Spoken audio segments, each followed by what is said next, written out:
श्रीपादराजं शरणं प्रपद्ये. अध्याय 7. खगोल वर्णन. श्रीपाद श्रीवल्लभ चरित्रामृताचा महिमा. पहाटे श्री तिरुमलदासांनी आपलं आन्निक उरकून सांगण्यास सुरुवात केली.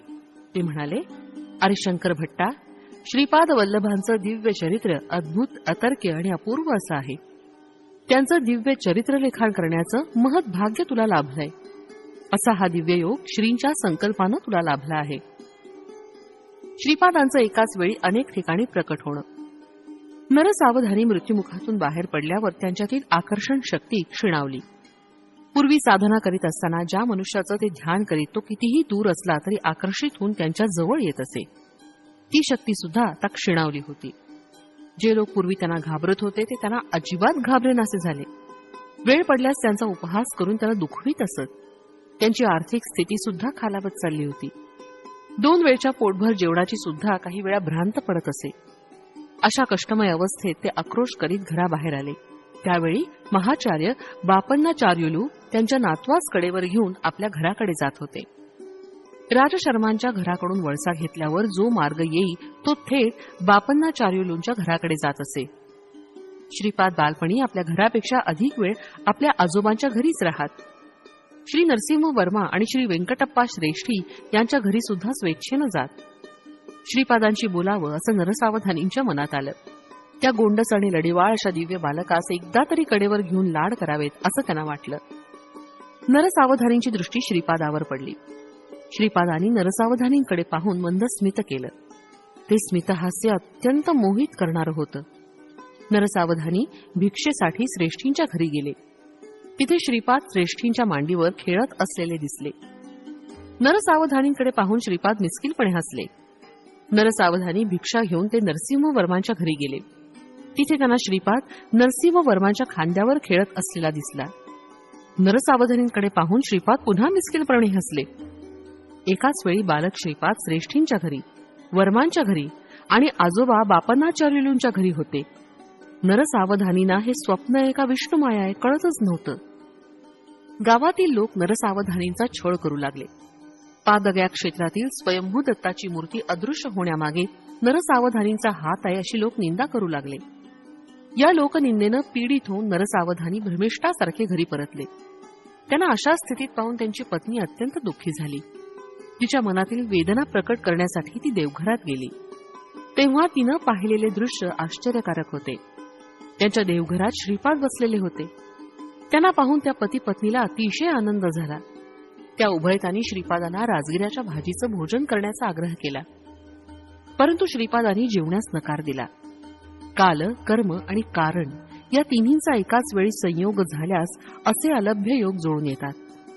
विवेकवंत अशा योगांचे लाभ करून घेतात, तर अविवेकी या लाभास मुकतात. श्रीपाद प्रभूंनी त्या पती पत्नींच्या विनंतीस होकार दिला, परंतु या जन्मीसाठी नसून पुढल्या जन्मीसाठी. पुढल्या जन्मी ते महाराष्ट्राच्या पुण्यभूमीत श्री नृसिंह सरस्वतींच्या अवतारात त्यांच्या घरी अवश्य भोजन घेतील असं त्यांनी वचन दिलं होतं. एखादे समयी सूर्यचंद्राच्या गती बदलणं शक्य होईल, परंतु प्रभूंच्या वचनाविरुद्ध जाणं पंचभूतांसहित कोणत्याच जीवास शक्य नसतं. जग जरी हिंदोळलं, युग जरी पालटलं, तरी श्रीपादांच्या लीला नित्य सत्य आणि नित्य नूतन आहेत. देवघरात बसून श्रीपाद प्रभूंनी नरसावधानी आणि त्यांच्या धर्मपत्नीस हितोपदेश केला. हा उपदेश दत्तभक्तांना अत्यंत उपयोगी असा आहे. नरसावधानी आणि श्रीपाद वल्लभांच्या मध्ये झालेला संवाद व श्रीपाद प्रभूंचा उपदेश. प्रश्न: तू कोण आहेस? देवता, यक्ष, मांत्रिक? उत्तर: मीच आहे. पंचभूतात्मक सृष्टीतील अणुरेणूमध्ये विद्यमान असलेली अदृश्य शक्ती ती मीच. पशुपक्ष्यांसहित समस्त प्राणीमात्रांमध्ये मातृ व पितृ स्वरूपानं स्थित आहे तो मीच. सकळ सृष्टीचा गुरु स्वरूप पण मीच आहे. प्रश्न: तू श्री दत्तप्रभूंचा अवतार आहेस का? उत्तर: निसंशयानं मी दत्तच आहे, परंतु तुम्ही शरीरधारी असल्यानं तुम्हाला माझी ओळख पटण्यासाठी मी शरीर धारण केलं आहे. वास्तवात मी निराकार आणि निर्गुण आहे. प्रश्न: म्हणजे तुला आकार आणि गुण नाही एवढंच ना? उत्तर: निराकार असणं सुद्धा एक आकारच आहे. तसंच निर्गुण असणं हा देखील एक गुणच आहे. साकार व निराकार, सगुण व निर्गुण यांचा आधार तो मीच आहे आणि त्याच्या पलीकडे आहे असं जाण. प्रश्न: सर्वस्व तूच असताना प्राणीमात्रांना सुख-दुःख का संभवतात? तुझ्यात असलेला तू जीव आहेस आणि तुझ्यात असलेला मी परमात्मा आहे. तुझ्यात कर्तृत्व भावना असेपर्यंत तू मी होऊ शकत नाही. जोपर्यंत तुझ्यात कर्तृत्व भावना असेल तोपर्यंत सुख, दुःख, पाप, पुण्य अशा द्वंद्वातून तुझी सुटका होऊ शकत नाही. तुझ्यातला तू नष्ट होऊन तुझ्यातील मी उच्च दशेत असेल तेव्हा तू माझ्या निकट असशील. जसं जसं तू माझ्या निकट येशील तस तसा तू सुख, दुःख, पाप, पुण्य या द्वंद्वातून मुक्त होशील. तू माझ्या आश्रयी असता सुखसंपन्न होशील. प्रश्न: जीवात्मा आणि परमात्मा हे वेगवेगळे आहेत असं काहींचं म्हणणं आहे. जीवात्मा व परमात्म्याचे घनिष्ठ संबंध आहेत असं काहींचं म्हणणं आहे. तर जीवच परमात्मा आहे असं काहींचं म्हणणं आहे. यातील खरं काय? उत्तर: तू वेगळा, मी वेगळा अशी भिन्नत्वाची भावना असली तरी हरकत नाही. तुझ्यातला अहंकार नाश पावल्यावर आपण दोघं द्वैतात स्थित असता आनंदाची प्राप्ती होईल. माझ्या अनुग्रहामुळे सगळं चालत असून तू केवळ निमित्त मात्र आहेस या तत्वाचं अनुसरण केल्यानं सुद्धा आनंद स्थितीस पावशील. मोहाचा क्षय झाल्यानं द्वैत स्थितीमध्ये असताना सुद्धा तू मोक्ष सिद्धी पावशील. तुझ्यात आणि माझ्यात अत्यंत सामिप्य असताना मी तुझ्याद्वारे स्वतःच व्यक्त करतो. माझ्यातील सर्व शक्ती तुझ्याद्वारे अभिव्यक्त होत असताना तुझ्यातला अहंकार नाश पावून मोहक्षय झाल्यानं या विशिष्ट असलेल्या अद्वैत स्थितीमध्ये पण आनंदाची प्राप्ती होईल. मोह नसल्यामुळं हा सुद्धा मोक्षच होय. तुझा अहंकार पूर्णपणे नाश पावल्यानं कर्तृत्वाची भावना नाहीशी होईल. तुझ्यात तू नसून केवळ मी असलेल्या त्या स्थितीत मनाच्या कल्पनेनं आकलन न होणाऱ्या ब्रह्मानंदाचा अनुभव करत असतो. म्हणून अद्वैत स्थितीत असला तरी मोक्ष प्राप्ती करू शकतो. द्वैत स्थितीत असला तरी, विशिष्टाद्वैत किंवा अद्वैत स्थितीत असला तरी मोक्ष सिद्धी किंवा ब्रह्मानंद स्थिती मात्र एकच. ती स्थिती मन आणि वाचा यांस अगोचर आहे, केवळ अनुभवानं जाणलं जातं. प्रश्न: अवधूत स्थितीत असलेले काही जण ते स्वतः ब्रह्म असल्याचे सांगतात, तर तू अवधूत आहेस का? उत्तर: नाही, मी अवधूत नाही. मी ब्रह्म आहे आणि ब्रह्म सर्वस्व असल्याचे अवधूतांचे अनुभव आहेत. तर मी ब्रह्म असून मी सर्वांतर्यामी असल्याची स्थिती माझी आहे. प्रश्न: तरी या किंचित भेदाचं रहस्य मला उमजलं नाही. उत्तर: समस्त संसार बंधनातून मुक्त झालेले अवधूत माझ्यात लीन होऊन ब्रह्मानंद सुखाचा अनुभव घेतात. त्यांच्यात व्यक्तित्व नाही. व्यक्तित्व नसल्याने ते संकल्परहित असतात. या सृष्टीच्या महासंकल्पात, महाशक्तीत मी आहे. जीव म्हणवणाऱ्या मायाशक्तीत पण मी आहे. माझ्यात लीन झालेले अवधूत सुद्धा तू परत जन्म घे अशी माझी आज्ञा झाल्यास त्यांना जन्म घेणे भाग आहे. संकल्पयुक्त सत्य ज्ञानानंद स्वरूप माझं आहे, तर संकल्परहित सत्य ज्ञानानंद स्वरूप त्यांचं आहे.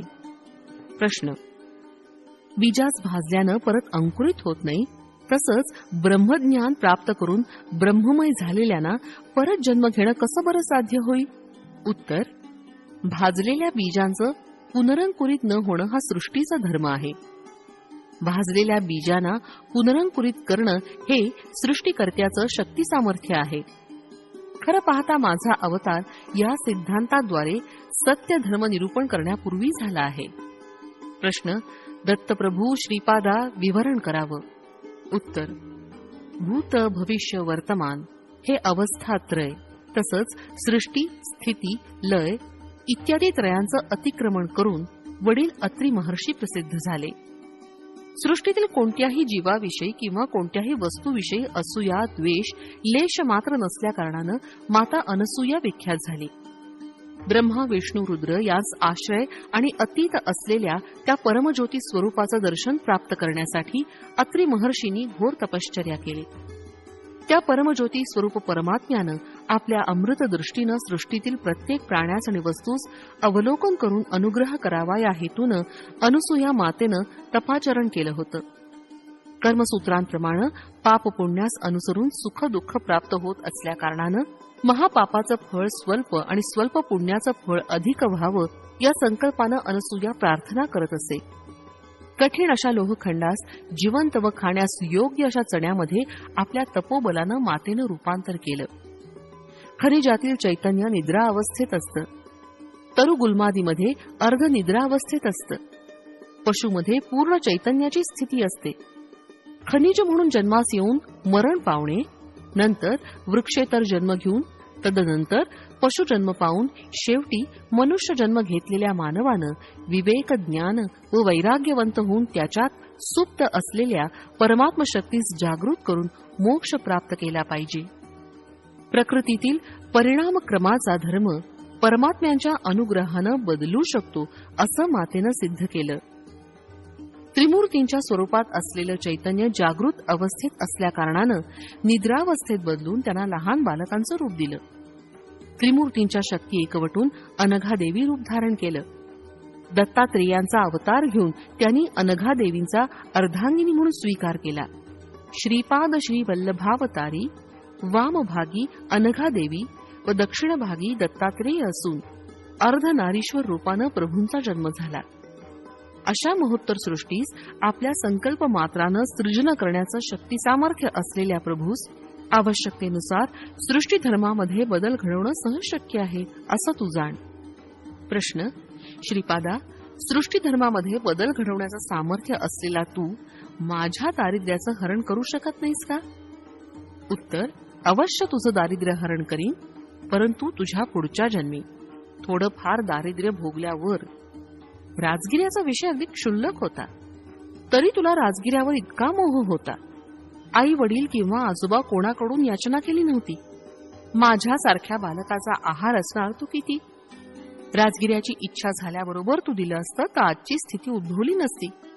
पण आता ती वेळ गेली. तुझ्या मनातील मालिन्य दूर करण्यासाठी तुझं हे जीवन पुरणार नाही. प्रत्येक मनुष्य आपलं पुण्यफल आयुष्य ऐश्वर्य, कीर्ती, धन, सौंदर्य इत्यादी रूपानं पावतो. पापाचं फल म्हणून दारिद्र्य, अल्पायुषी, कुरूप, कुख्याती इत्यादी पावतो.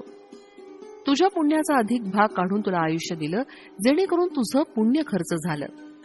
आता तुझं पाप जास्त असल्या कारणानं दारिद्र्य भोगलं पाहिजे. तरी स्वयंभू दत्ताची आराधना केल्या कारणानं दारिद्र्य असलं तरी 2 वेळचं अन्न तुला लाभेल असा तुला माझा आशीर्वाद आहे.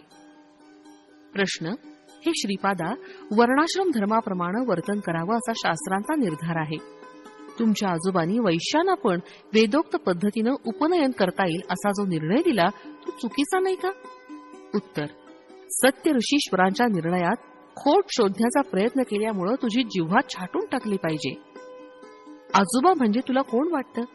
ते साक्षात भास्कराचार्य होत. विष्णुदत्त व सुशीला स्वार्थ म्हणजे काय ठाऊक नसलेले परम पवित्र अशी दंपती. त्यांना माझे माता पिता म्हणून जन्मास घालावं असा आदेश मी काल व कर्मदेवांना दिला.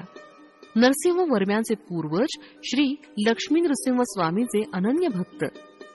सिंहचली होत असलेल्या यज्ञयागात विशिष्ट अन्नदान केलेलं पवित्र घराणं.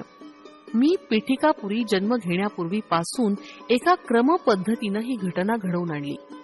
त्या 3 घराण्याशी असलेले ऋणानुबंध एका जन्मात फेडले जाऊ शकत नाही किंवा एका अवतार काळात समाप्त करण्यासारखे नाहीत. माझे वरदहस्त त्यांच्यावर वंशोवंशी असेल. माझ्या छत्रछायेत ते निश्चिंत राहतील. भक्ताच श्रीपादांचं अभय.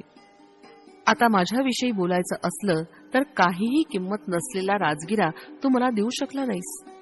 मी भोजन केल्यास लाख ब्राह्मण भोजनाचं पुण्य तुला लाभलं असतं. तू खराच दुर्दैवी आहेस.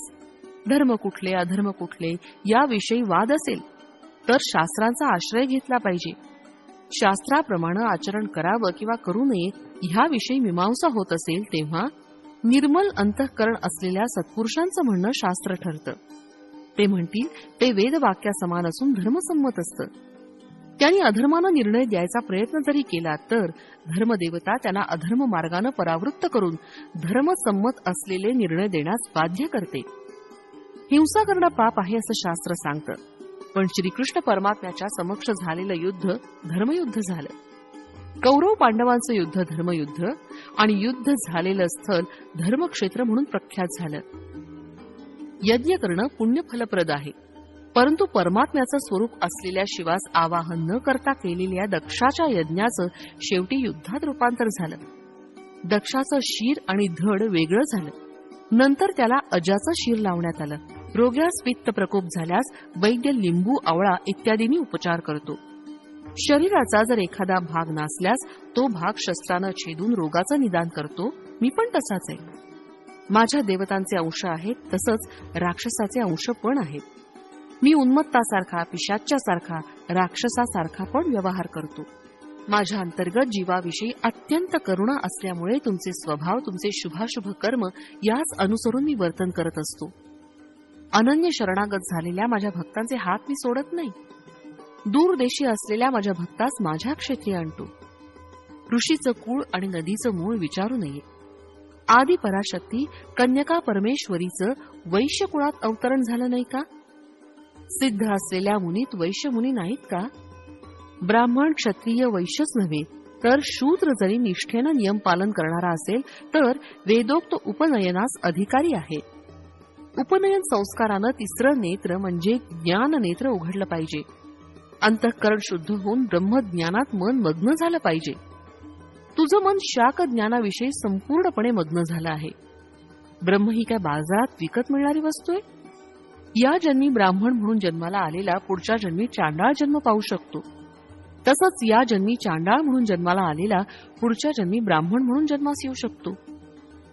ब्रह्म वस्तुकुल, मत, देश, काल यांच्या अतीत असलेलं रहस्य आहे असं तू जाण. देव भावप्रिय असून बाह्यप्रिय नाही. तुझ्या भावास अनुसरून देव कार्य करत असतो. ब्रह्मज्ञानाचा उपदेश करीत असताना मी ब्राह्मण असतो. भक्तांचं योगक्षेम आणि अनुग्रह करण्यासाठी दरबारात असतो तेव्हा क्षत्रिय असतो. प्रत्येक जीव आपापल्या पाप पुण्य कर्माप्रमाणे फळ पावतो. प्रत्येक जीवाचा लेखाजोखा माझ्याजवळ आहे. तोलून मापून पाप पुण्याचं फल वाटप करताना मी वैश्य आहे. भक्तांचे कष्ट आपल्या शरीरावर घेऊन त्यांना सुख शांती प्रदान करण्याचा सेवाधर्म मी धारण केला असता शूद्र असतो. जीव मृत्यू पावल्यावर चिताग्नी देऊन त्याच्या शरीरास भस्मभूत करून उत्तम गती प्राप्त करून देत असताना मी डोम असतो. आता तू मला सांग, मी कोणत्या कुळाचा आहे? प्रश्न. श्रीपादा, क्षमा करा. मी अज्ञानी आहे. आपण साक्षात दत्त प्रभू आहात. समस्त जीवांचा आश्रय तूच आहे. खरं पाहता या सृष्टीची रचना कशी झाली याचं विवरण करून मला कृतार्थ करावं. लोकालोक वर्णन. उत्तर. आजोबा, स्वर्गात 88,000 गृहस्थ मुनींचा वास असतो. पुनरावृत्ती होणं त्यांचा धर्म असून धर्म प्रचारासाठी बीज रूपानं ते विद्यमान असतात. परमात्म्याच्या अनिर्वचनीय अशा शक्तीच्या एका स्वल्प अशा अंशानं जगतसृष्टी रचण्यासाठी ब्रह्मदेवाची उत्पत्ती झाली. परमात्म्यापासून क्रमानं सर्व व्यापी असं जल निर्माण झालं. परमात्म्याच्या तेजानं त्या जलात कोट्यावधी सुवर्णकांतियुग अंड उत्पन्न झालं. त्या अंडात एक अंड आपण निवास करत असलेलं ब्रह्मांड आहे. त्यातील आतले भाग अंधकारमय असून तिथं परमात्म्याचं तेज मूर्तिमान झाल्यानं अनिरुद्ध हे नाव विख्यात झालं. त्या अंडातील अंधकार परमात्म्यानं आपल्या तेजानं नाहीसा केला. हिरण्यगर्भ, सूर्य, सविता, परंज्योती अशा अनेक संज्ञांनी वेदात त्याचं वर्णन आलं आहे. त्रेतायुगात पिठिकापुरात भारद्वाज महर्षींनी 1 कोटी ब्रह्मांडात भरलेल्या दत्तात्रेयांच्या तेजास उद्देशून सवितृ काठकाचं आयोजन केलं होतं. सत्यलोकात निरामय स्थान नावाचं एक स्थान आहे. त्रिखंड सोपानात वसुरुद्रादित्य नावानं पितृगुणांचा तिथं वास आहे. निरामय स्थानाचे संरक्षक म्हणून ते कार्यरत असतात. कारण ब्रह्मलोक म्हणवणाऱ्या या स्थानात चतुर्मुख ब्रह्माचं निवासस्थान आहे. त्यास विद्यास्थान किंवा मूल प्रकृती स्थान असं जाणलं जातं. त्यावर प्रख्यात असलेलं श्रीनगर आहे. त्याच्यावर महाकैलास आणि त्यावर कारण वैकुंठ आहे. सत्यलोकात पुराणपूर नावाचं विद्याधर स्थान आहे. तपोलोकात अंजनापतीपूरमध्ये साध्यांचा वास आहे. जनलोकात अवंतीपूर इथे सनक सनंदनादी ऋषींचा निवास आहे. महरलोकात ज्योतिष्मतीपुरामध्ये सिद्धादी गणांचा वास आहे. स्वर्गलोकात अमरावतीपुरामध्ये देवेंद्रादी देवता गणाचं वास्तव्य आहे. खगोलाशी संबंधित ग्रह नक्षत्रादी असलेल्या भुवरलोकात रथंतरपुरामध्ये विश्वकर्मा नावाच्या देवशिल्पीचा वास आहे. आजोबा, भूलोकात 2 भाग आहेत. मानवांचा निवास असलेल्या एका भागास भूगोल असं म्हणतात. याच्याशिवाय महाभूमी म्हणवणारा दुसरा भाग आहे. ही महाभूमी भूगोलकाच्या दक्षिणेस 5 कोटी ब्रह्मांड योजन दूर स्थित आहे. मर्त्यलोक म्हणजे भूलोक व भुवरलोक असून त्यात महाभूमीचा पण समावेश आहे. पाताळात अतल, वितल, सुतल, रसातल, तलातल, महातल आणि पाताल अशा प्रकारचे 7 लोक आहेत. थोडक्यात या स्वर्ग, मर्त्य, पाताळ असं म्हणतात. आपण राहतो या भूगोलाच्या खालच्या बाजूस महाभूमी आहे, जिचे मध्यभागात उंचवटा असून चक्राकार आहे. त्यामुळे त्याच्या उपरितलावर सूर्य, चंद्र सदैव झळकत असतात. सतत प्रकाशमान असल्या कारणानं तिथं कालमानाचे निर्णय नाही. या महाभूमीवर 7 समुद्र, 7 द्वीप आहेत. जम्बूद्वीप या महाभूमीवर आहे. भूलोक व भुवरलोक यांची संयुक्त संज्ञा मर्त्यलोक अशी आहे. भूलोकात महाभूमी आणि भूगोल असे 2 प्रकार आहेत. सृष्टीच्या प्रारंभी समस्त लोक जलमय होते. प्रजापतीनं सृष्टी रचण्याच्या हेतूनं तपाचरण केलं. तेव्हा जलावर तरंगत असलेल्या पुष्कर पर्णाचं दर्शन झालं. प्रजापतीनं वराह रूप धारण करून पुष्कर पर्णाजवळ पाण्यात बुडी मारली. खाली त्यास महाभूमी आढळली.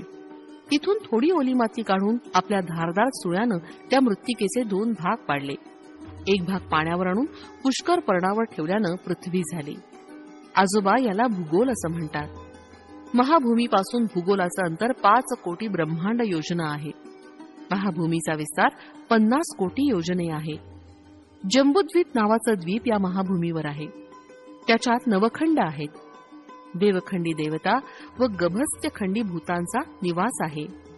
पुरुषखंडी किन्नर, भरतखंडी मानव, शरभखंडी सिद्ध, गंधर्वखंडी गंधर्व, ताम्रखंडी राक्षस, शेरुखंडी यक्ष आणि इंदुखंडी पन्नगांचा निवास आहे.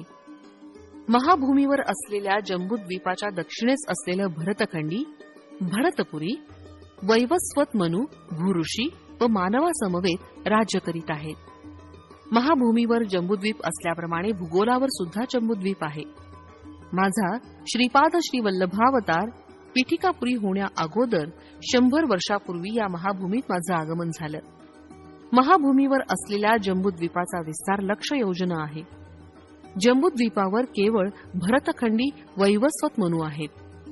इतर खंडात देवयोनींचा वास आहे.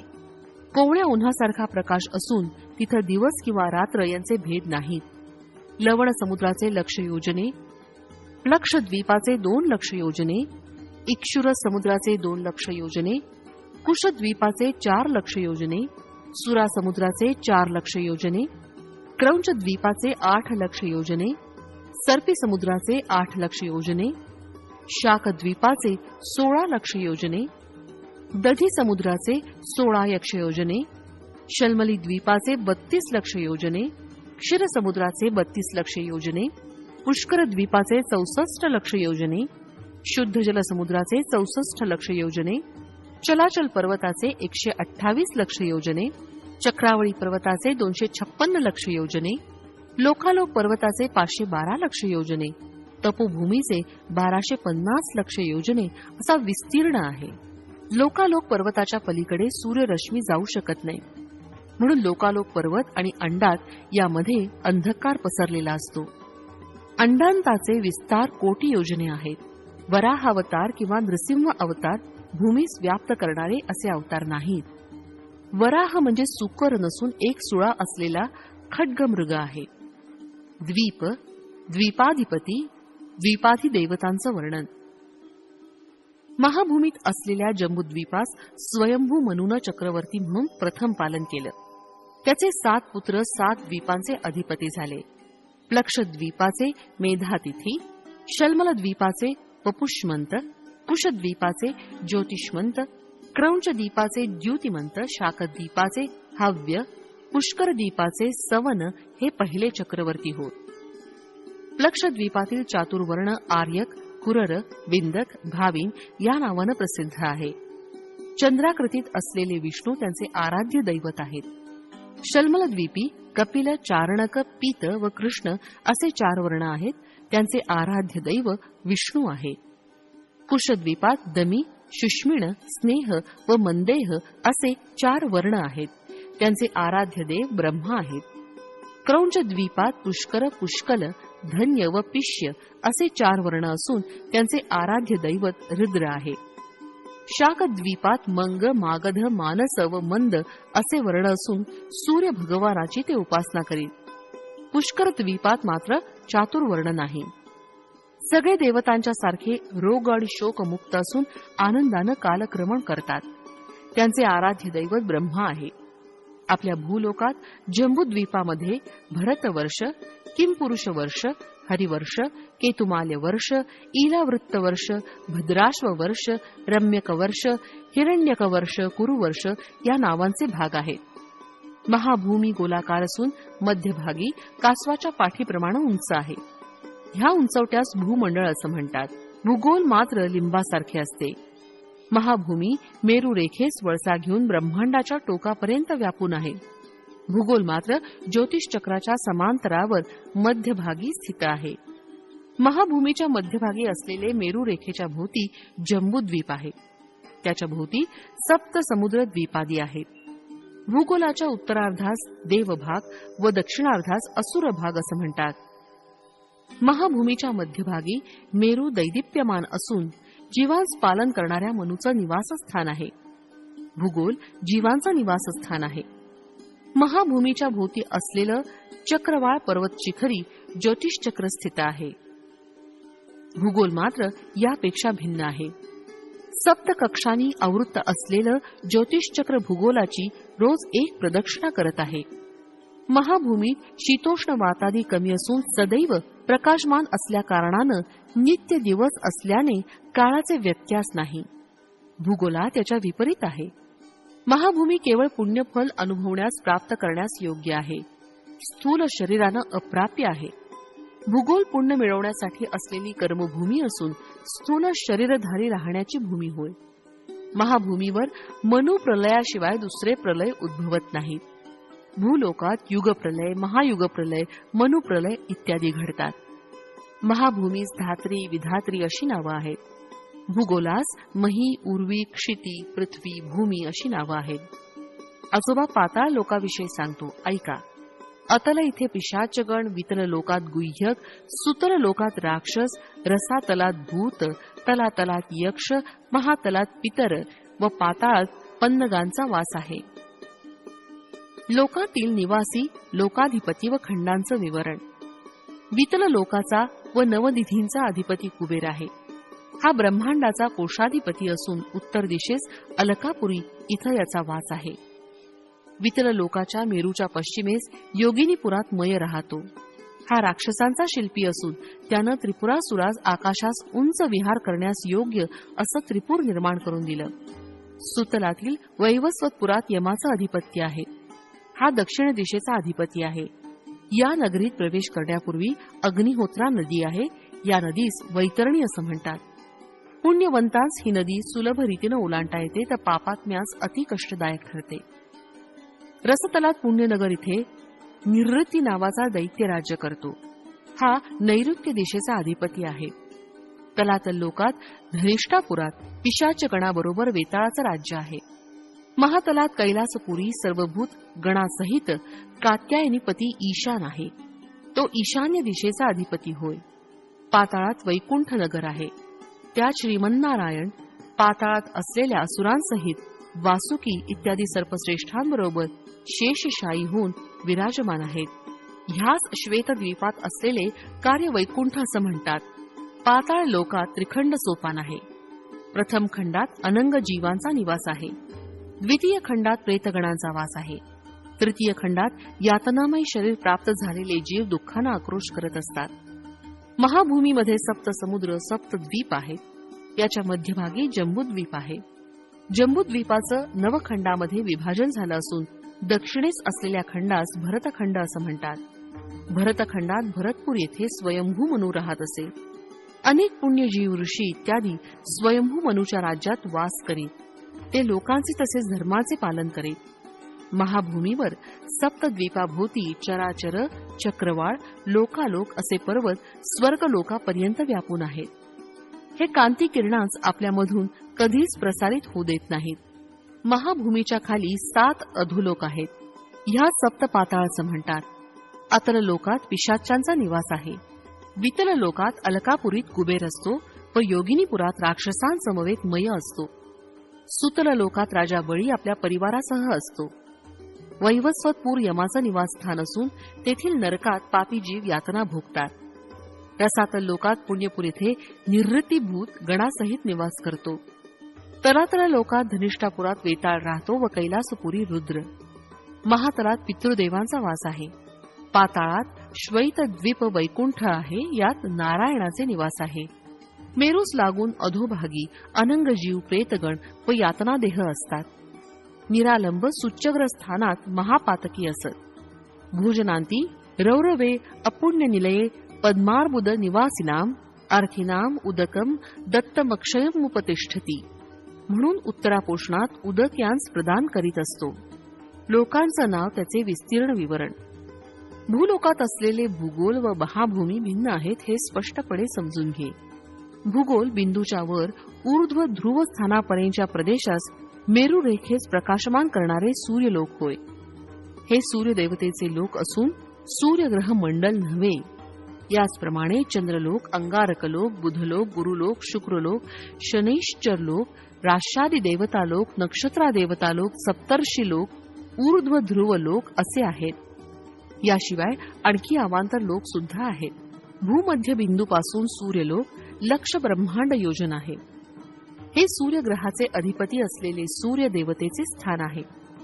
भूमध्य बिंदूपासून चंद्रलोक 2 लक्ष ब्रह्मांड योजन, अंगारकलोक 3 लक्ष ब्रह्मांड योजन, बुधलोक 5 लक्ष ब्रह्मांड योजन, गुरुलोक 7 लक्ष ब्रह्मांड योजन, शुक्रलोक 9 लक्ष ब्रह्मांड योजन, शनैश्वर लोक 11 लक्ष ब्रह्मांड योजन, राष्ट्रादी देवतालोक 12 लक्ष ब्रह्मांड योजन, नक्षत्रादी देवतालोक 13 लक्ष ब्रह्मांड योजन, सप्तऋषी लोक 14 लक्ष ब्रह्मांड योजन, ध्रुवलोक 15 लक्ष ब्रह्मांड योजन आहे.